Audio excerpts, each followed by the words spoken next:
Welcome to Lens on Leadership, part of the AFCEA Executive Leadership Series. I'm Bob Ackerman, the Editor-in-Chief of Signal Magazine and Signal Connections. Our guest today is George Capen, Director of Strategic Initiatives and Strategic Communication Program Manager for several defense programs. George has nearly 30 years of national defense experience.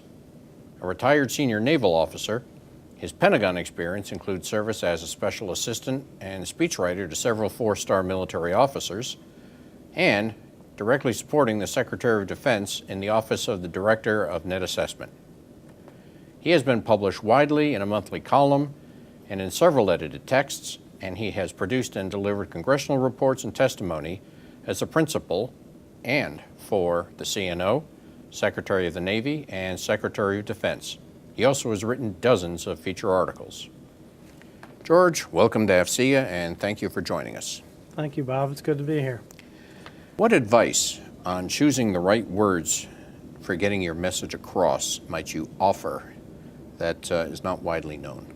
Well, I like to talk about strategic words as the venue to get your point across. And by strategic words, I don't necessarily mean that certain words are more or less important than the other, but using your words strategically. And we've all heard good speeches that we can remember years and years later, and I'm sure something comes to mind right now. The question you have to ask yourself is, did you take an action as a result of hearing that speech? And that's kind of, if you're thinking about using words strategically, how I would define a good speech versus one that could be improved. Was there an action, a strategic goal that was actually acted upon as a result of hearing those words?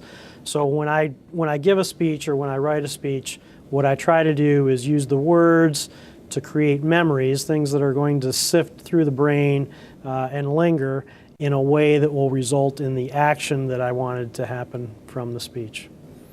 How do you develop strategic words, though, that aren't trite or cliched? Because trite and cliche words will stick around, but they won't have a positive effect. How do you avoid that pitfall? It's actually not a difficult thing to do to avoid the trite words. What's more difficult is to actually get the words to create memories, because the brain itself doesn't process words as complex as sight or sound or things that create neural network maps. When you hear words, it's actually kind of the core of the brain, the most basic part of the brain that processes them. And so what you're really trying to do is get those words to filter into the higher learning parts of the brain in order to create the effects, the memories, and result in the actions. So it's not as important to focus on whether the words are trite or not as it is to focus on whether those words will lead to the desired end state. And that's the key to getting your message across. That's the key to getting the message across. All right.